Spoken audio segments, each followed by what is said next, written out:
Bismillahirrahmanirrahim. Assalamualaikum warahmatullahi wabarakatuh.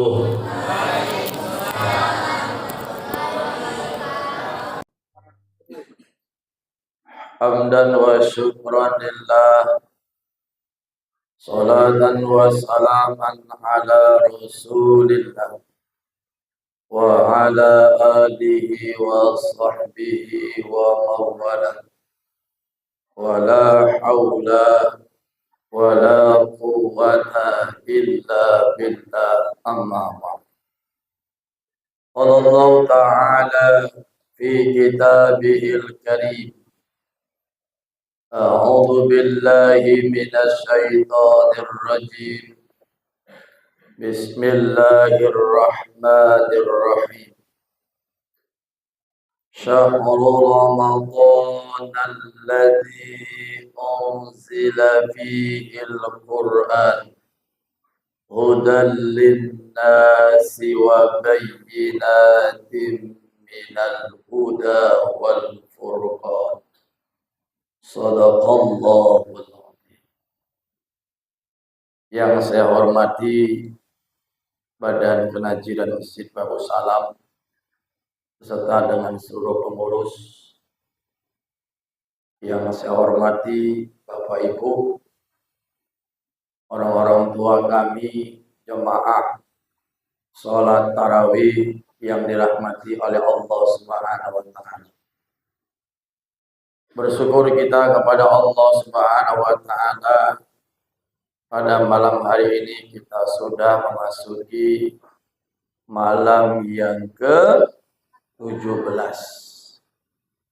Hari ini adalah kita memperingati Nuzulul Quran, malam di mana diturunkannya Al-Quran yang mulia. Berselawat kita kepada baginda Rasulullah Muhammad sallallahu alaihi wasallam dengan mengucapkan Allahumma salli ala Sayyidina Muhammad wa ala ali Sayyidina Muhammad. Semoga di yaumil mahsyar nanti kita kelak mendapatkan syafaat dari Rasulullah sallallahu alaihi wasallam. Amin. Amin ya rabbal alamin. Bapak Ibu, orang-orang tua kami, jemaah salat tarawih wa ta'lim rahimakumullah. Alhamdulillah, di malam ke-17 ini jemaah yang hadir masih ramai. Bapak-bapaknya masih ada 3 saf, ibu-ibunya juga masih ada 3 saf. Mudah-mudahan ini bisa bertahan sampai nanti insya Allah di malam yang ke-29. Amin. Amin ya rabbal alamin. Jadi Bapak Ibu mendapatkan malam Lailatul Qadar itu bukan hanya menyisihkan waktu di 10 yang akhir. Jadi orang-orang yang istiqomah sholat tarawih dan bangun di tengah malam, dari mulai malam pertama sampai dengan malam ke-29, insya Allah dia akan mendapatkan keutamaan malam Lailatul Qadar, malam yang lebih baik daripada 1000 bulan. Dan dia mendapatkan 3 sekaligus. Pertama, rahmat Allah. Kedua, ampunan Allah. Dan yang ketiga adalah terbebasnya dirinya daripada azab siksa api neraka. Jadi Bapak Ibu, kalau mau dapat 3-tiganya, insya Allah jangan pernah absen dari mulai malam pertama sampai nanti malam yang terakhir kita terawih. Bapak Ibu, orang-orang tua kami yang dirahmati Allah Subhanahu wa Ta'ala, karena ini malam spesial, malam nuzul Quran, kita pulangnya insya Allah sekitar jam 10:30 gitu. Ya Bu? Ya. Tahan Bu, diceramai sampai jam 10:30. Tahan. Ustadznya yang nggak tahan. Baik, nggak lama-lama ya kita, karena belum witir lagi ya kan Pak Bu. Habis ini kita sholat witir lagi. Bapak Ibu, memang kalau Al-Quran itu dibaca oleh orang yang ahli, apalagi tadi anak kita membaca ayat Quran itu surah Al-Baqarah yang beliau baca tadi, anak kita Farhan, dengan lagu Jiharka.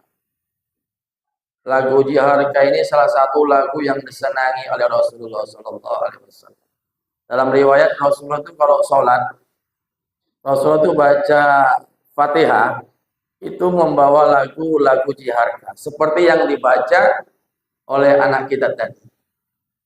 Alhamdulillahi Rabbil Alamin Ar-Rahmanir Rahim Maliki Yaumiddin, dan seterusnya.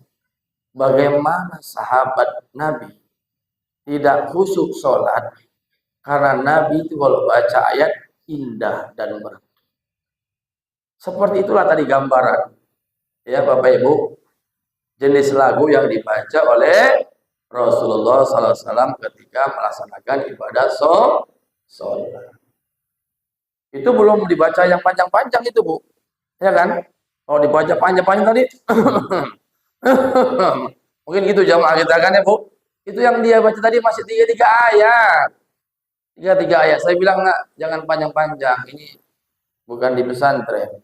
Kalau di pesantren mungkin sudah terbiasa tarawih 1 malam 1 juz. Kalau di Masjid Babu Salam dibuat 1 malam 1 juz, besok malam nggak ada lagi yang datang. Habis jemaahnya, ya kan? Kosong. Ini aja sudah mulai banyak kemajuan. Namanya suka maju, ya kan, Bu? Berarti suka maju, ya kan? Tapi mudah-mudahan insya Allah sabnya nggak akan maju, ya kan? Yang maju ekonominya, amin. Yang maju itu amal ibadahnya, amin. Yang maju itu rezekinya, insya Allah, amin. Amin ya Rabbal alamin. Bapak Ibu, orang tua kami yang dirahmati oleh Allah Subhanahu wa Ta'ala.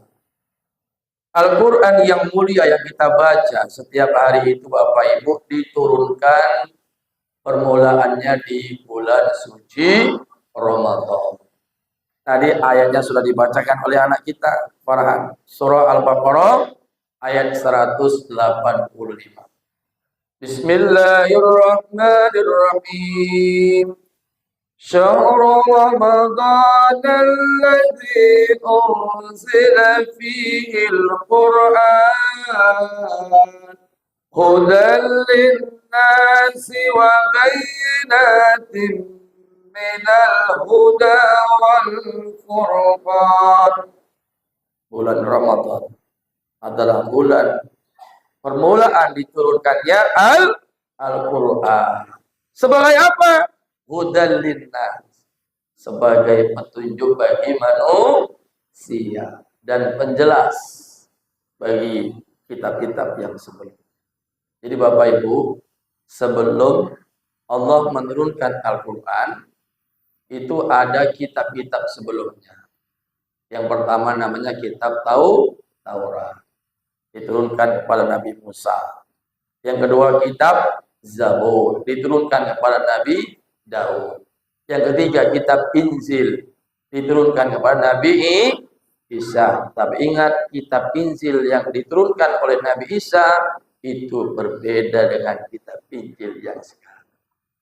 Kitab Injil yang sekarang sudah banyak dirubah oleh akal dan anak manusia.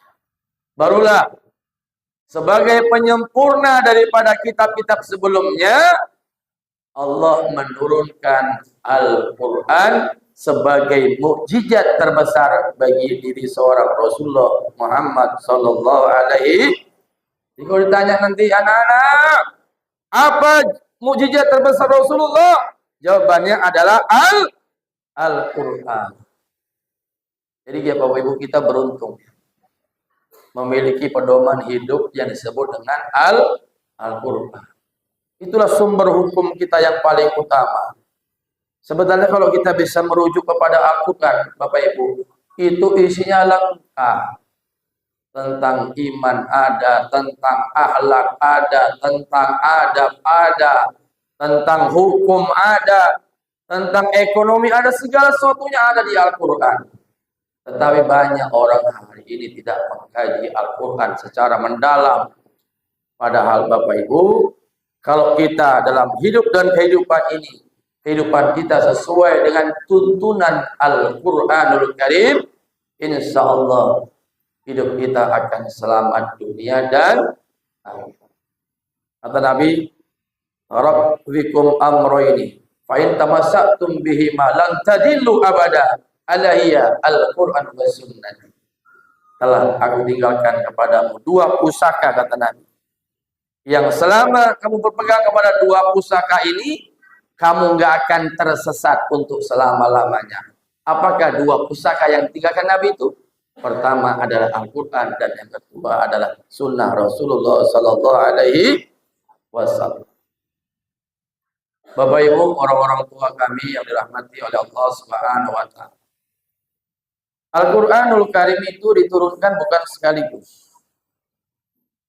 Namun Al-Quran diturunkan memakan waktu 22 tahun, 2 bulan, 22 hari. Kenapa Al-Quran diturunkan secara berangsur-angsur, tidak langsung sekaligus? Hikmahnya adalah supaya umat Islam ini mudah untuk menghafal. Salah satu mukjizat Quran, Bapak Ibu, ada seorang anak santri pernah mengalami kecelakaan. Ketika dibawa di rumah sakit santri tadi, Bapak Ibu, dia lupa akan keluarganya. Dia lupa akan siapa namanya. Tetapi ketika ditanya tentang hafalan Qur'annya, dia tidak lupa. Al-Quran yang ada di kepalanya, yang ada di otaknya, walaupun dia kecelakaan, terbentur kepalanya dengan aspal, dengan batu, tetapi mukjizat Quran itu masih lengket dan nempel di kepalanya. Itulah hebatnya Al-Quran. Maka Bapak Ibu, kita terhadap anak-anak penghafal Quran harus cinta dan sayang.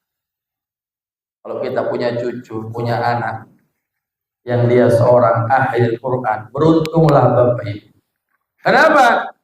Satu orang tua ya punya anak yang hafal Al-Quran, ahli Al-Quran, maka nanti Bapak Ibu, anaknya yang hafiz atau hafizah tadi di akhirat diberikan kemuliaan oleh Allah.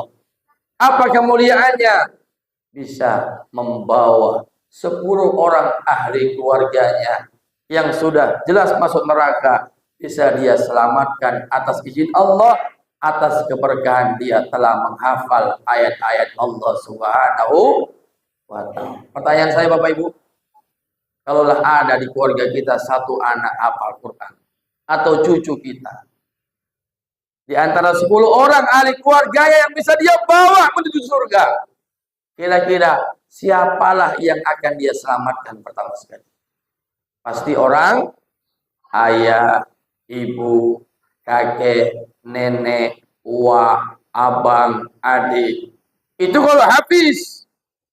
Kalau anak kita alim, nah ini alim, bisa baca kitab kuning, kitab hadis, ahli fikih, ahli hadis. Kayak Gus Baha itu. Gus Baha, gurunya Ustaz Nur Ali, muridnya Mbah Maimun Jubair. Masya Allah, berapa kitab yang beliau itu hafal? Berapa Pak Ustaz jatahnya di akhirat? Kalau dia alim, udah hafiz alim. Kalau hafiz 10, kalau alim ditambah 70. Kalau dia hafiz alim, 70 tambah 10, 80 orang. Bisa dia bawa alim keluarganya untuk masuk ke dalam surganya Allah Subhanahu. Yang mengherankan nanti di akhirat Bapak Ibu, orang tuanya akan dipakaikan mahkota. Yang mana mahkota tadi lebih terang daripada terangnya cahaya matahari. Orang tuanya mengatakan kepada Allah, "Ya Allah, mengapa kami diperlakukan semulia ini? Seperti raja, seperti ratu." Apa jawab Allah Subhanahu? Sebab Bapak Ibu memiliki anak yang ahli Al-Quran.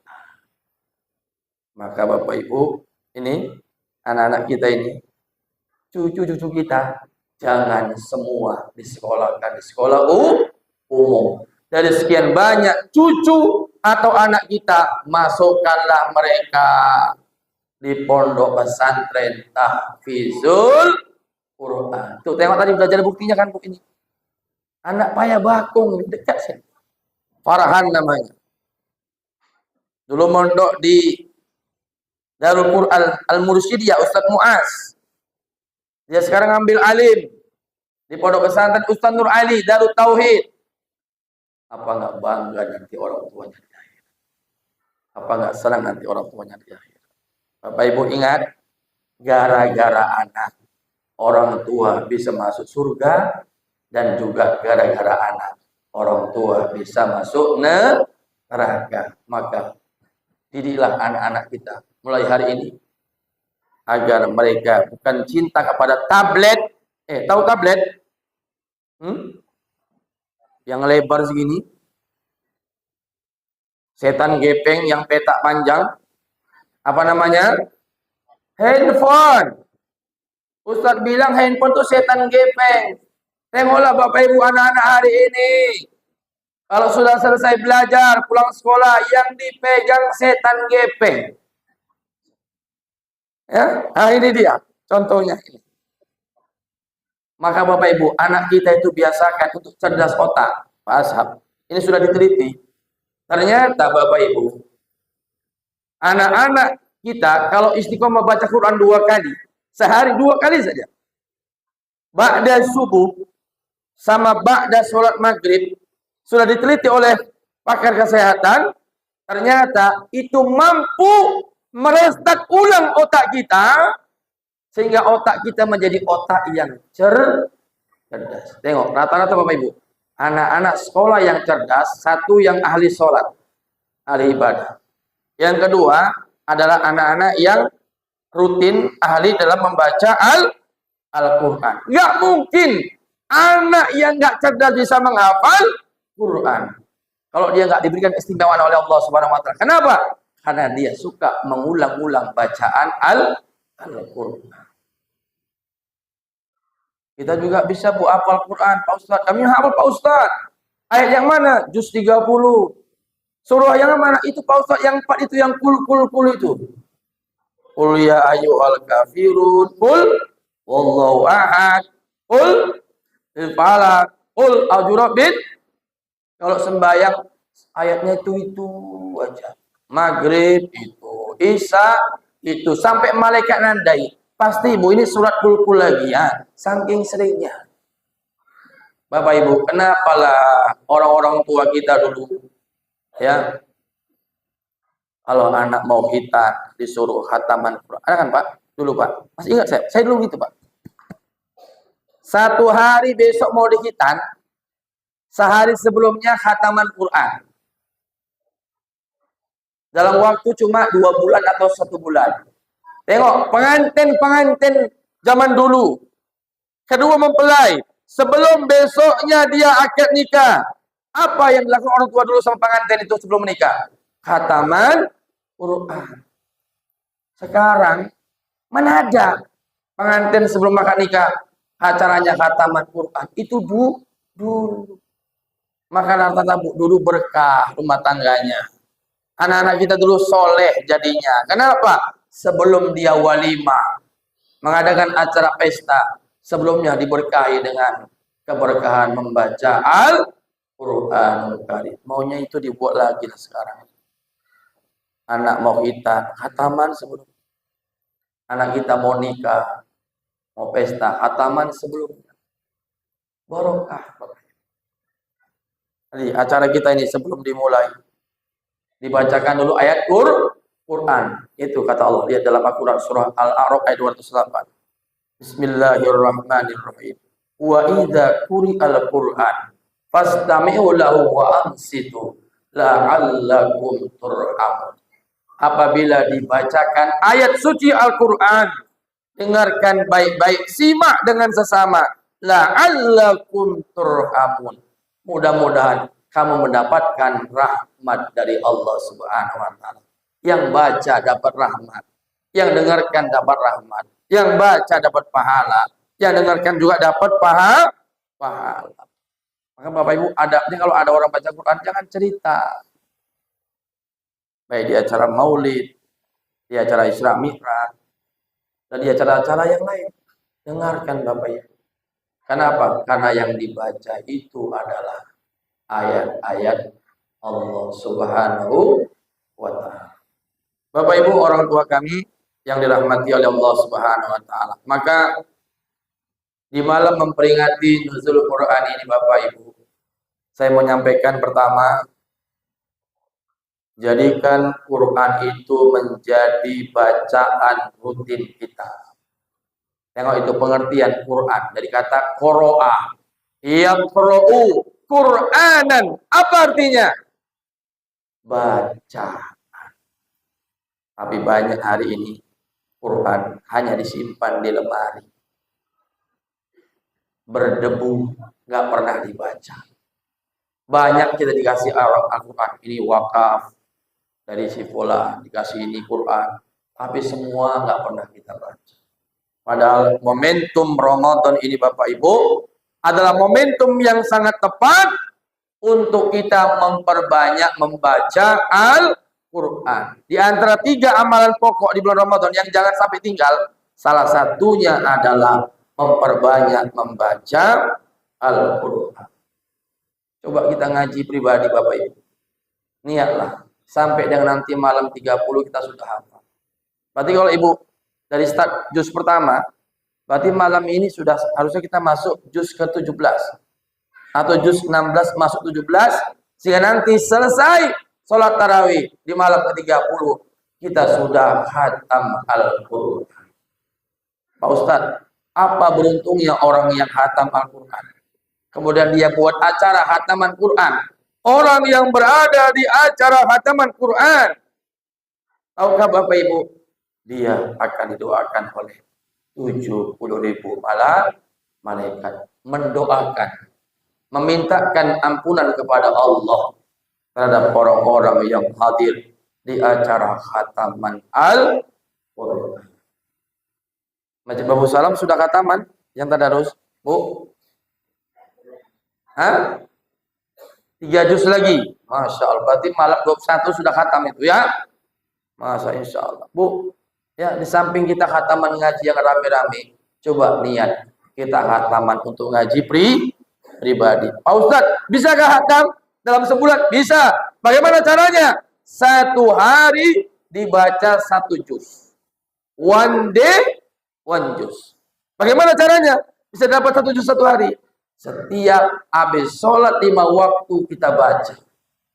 Habis maghrib baca, habis subuh baca, habis asar baca, habis zuhur baca. Dapat 1 juz. Saya alhamdulillah sudah mencapai juz 16 mau 17.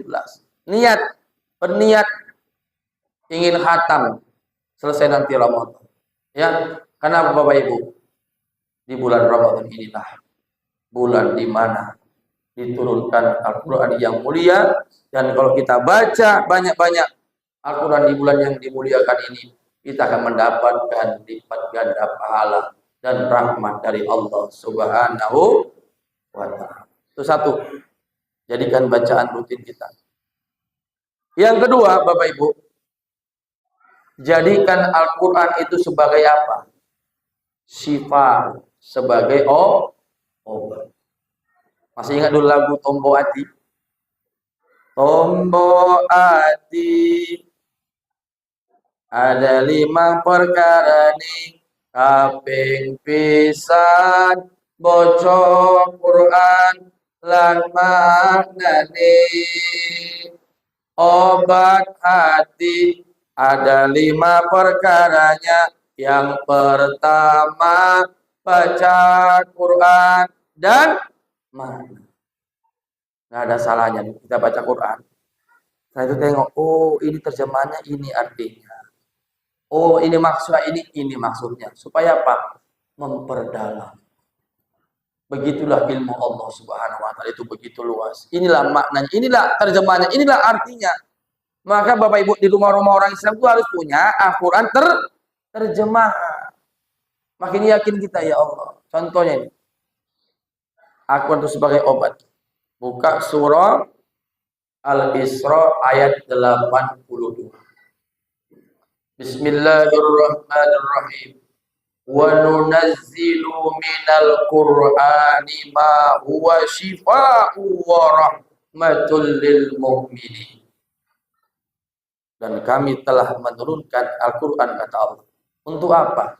Shifa'u, sebagai obat, penawar, obat hati, dan rahmat bagi orang-orang yang beriman. Jadi Bapak Ibu, kalau kira-kira gundah gulana, ada pikiran nggak tenang, berwudu, ambil Al-Quran, baca. Insya Allah hati kita akan menjadi tenang. Ya, jadi kan. Dan ayat itu Al-Isra 82 itu termasuk salah satu ayat-ayat penyembuh penyakit. Jadi Bapak Ibu, kalau ada penyakit yang ada di badannya, dipegang di tangan kanan, sebelumnya dikaifiatkan baca Fatihah, ya, baca salawat Nabi, dan bacakan salah satu ayat-ayat penyembuh penyakit. Salah satunya adalah surah Al-Isra ayat 82. Dan itu sudah banyak dibuktikan oleh ahli-ahli Al-Quran. Ya, betul lah Al-Quran sebagai obat. Coba beberapa ustadz kalau meruqyah orang-orang yang memasukkan jin atau setan atau mengobati penyakit, apa yang dibaca Bu di samping zikir? Yang dibaca adalah ayat-ayat Al-Quran. Oleh karena itu Bapak Ibu, sikap kita yang pertama tadi, di malam Nuzul Quran ini, jadikan Al-Quran menjadi bacaan rutin. Sebelum mata kita ini melihat dunia, mata kita hendaklah di pagi hari diperlihatkan untuk melihat Quran. Ada seorang nenek-nenek berniat untuk menghafal surah Yasin. Ditanya seorang ustaz, nenek kok begitu gigih kali menghafal surah Yasin? Apa jawab nenek itu? Aku kepingin nanti kalau mataku dibutakan oleh Allah Subhanahu wa taala, nggak bisa melihat lagi, aku sudah hafal surah Yasin. Kita udah wirid Bu 60 tahun, tiap wirid baca Yasin, tapi tanya tentang surah Yasin kita nggak hafal. Tes ini, tes ya, tes. Ini ayat berapa Bu? Salamun qawlan mir rabbir rahim. Itu ayat berapa Bu? Alhamdulillah, betul. Ayat 58.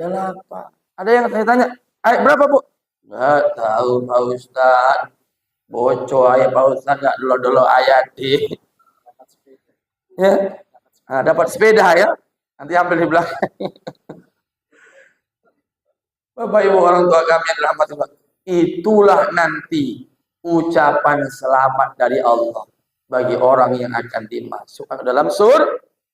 Allah ucapan selamat. Salamun qaulam mir rabbir rahim.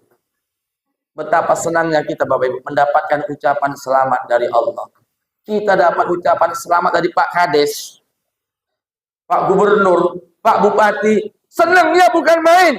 Tapi ini dapat ucapan selamat dari Sang Pencipta kita. Siapa itu? Allah Subhanahu wa taala. Asbab apa? Rupanya kita sering ngamalkan dalam hidup ini surah Yasin. Istiqomah ibadah, nggak pernah tinggal sampai akhir hayat. Suka menolong orang, menjaga mulut dan lain sebagainya. Bayangkan Bapak Ibu, kalau yang mengucapkan selamat itu Allah Subhanahu wa taala. Yang ketiga, Bapak Ibu, Al-Quran yang kita baca itu, apa kata Nabi? Iqra'ul Quran fa innahu ya'ti yaumal qiyamah syafi'an li ashabi. Bacalah olehmu Al-Quran, karena kelak pada hari kiamat nanti Al-Quran yang kita baca itu akan menjadi pembela, penolong bagi siapa yang rajin untuk membaca. Nanti Bapak Ibu rasakan kalau sudah wafat, masuk ke liang lahat, kuburan gelap apa terang? Kuburan gelap apa terang? Gelap. Tetapi orang yang ahli Al-Quran, tengok doa yang dibaca habis baca Quran. Allahumma arhamna bil Quran waj'alhu lana imaman wa nuran wa hudan wa rahmah. Ada kata-kata wa nuran dalam doa yang kita baca itu. Apa arti nur? Cahaya. Jadi nanti di alam barzah, di alam kubur, orang-orang yang rajin membaca Al-Quran, alam kuburnya akan bercahaya, bersinar, terang benderang, asbab daripada amalan bacaan Al-Quran. Bu Ade Fauziah Malik, istri daripada Pak Arif Shah, contoh orang yang meninggal dalam keadaan husnul khotimah. Kenapa saya bilang husnul dan saya baik sangka beliau itu husnul? Satu, meninggalnya di malam Jumat, di hari yang mulia. Kedua, meninggalnya di bulan yang mulia, di bulan Roh. Orang yang ditakdirkan meninggal bertepatan dengan hari yang mulia, bulan yang mulia, pasti ada salah satu amalan yang Allah ridho kepada amalan dia itu, yang menyebabkan dia ditakdirkan meninggal di hari yang mulia dan di bulan yang mulia. Adapun penyakit yang beliau derita itu sebagai pembersih atas dosa-dosa dan kesalahan yang pernah beliau perbuat. Beruntunglah orang beriman, Bu. Kita ini orang beriman rata sebelum meninggal pasti diuji dengan sakit. Apa hikmahnya? Allah menghendaki dengan orang-orang beriman diuji sakit sebelum mati, supaya dia nanti setelah meninggal dunia nggak bawa lagi dosa ketika menghadap Allah Subhanahu wa taala. Kenapa? Karena dosanya sudah dibersihkan oleh Allah melalui penyakit yang dia derita sebelum dia meninggal dunia. Jadi karena itu Ibu, obati penyakit kita hari ini di dunia dengan kita sering melantunkan bacaan ayat suci Al-Quran. Ya, ingat pesan saya tadi. Al-Quran menjadi bacaan rutin, Al-Quran menjadi obat, dan yang ketiga, Al-Quran menjadi pembela kita, baik nanti di alam kubur maupun nanti di alam akhirat. Pas setengah 10 itu jamnya kecepatan.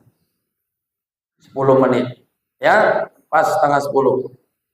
Ya, mudah-mudahan Bapak Ibu kita termasuk orang-orang yang nanti akan dirindukan oleh surga. Karena kata Nabi, di antara 4 golongan yang nanti akan dirindukan surga, salah satunya adalah tahlil Quran, orang yang gemar dan suka membaca Al-Quran.